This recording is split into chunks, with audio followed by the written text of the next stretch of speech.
তারাবির নামাজের পদ্ধতিটা এখন আমি আপনাদেরকে দেখাবো। অনেকে আছে যে তারাবির নামাজ কিভাবে পড়তে হয় সেটা জানেন। সো এখন আমরা এসে নামাজটা সম্পূর্ণভাবে দেখাবো, যাতে করে সমস্ত মানুষ এটা থেকে শিখতে পারে, এবং যারা জানে না অবশ্যই তাদের কাছে আপনি শেয়ার করে পৌঁছে দিবেন।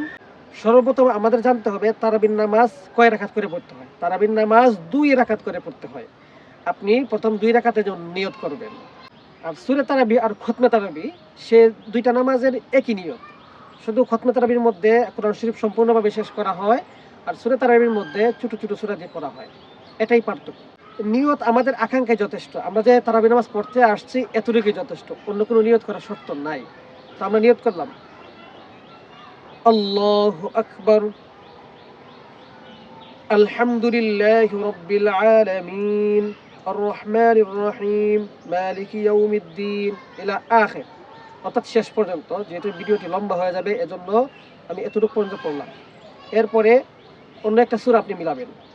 যখন একটা সূরা মিলাই, সূরা ইখলাস, বিসমিল্লাহির রহমানির রহিম, কুল হুয়াল্লাহু আহাদ, আল্লাহুস সামাদ, লাম ইয়ালিদ ওয়া লাম ইউলাদ ওয়া লাম ইয়াকুল লাহু কুফুয়ান আহাদ, আল্লাহু আকবার, سبحان ربي العظيم، سبحان ربي العظيم، سبحان ربي العظيم، سمع الله لمن حمده، ربنا لك الحمد حمدا كثيرا طيبا مباركا فيه। এখন আমরা এই দোয়াটি পাঠ করে সরাসরি সিজদায় যাব। আল্লাহু আকবার,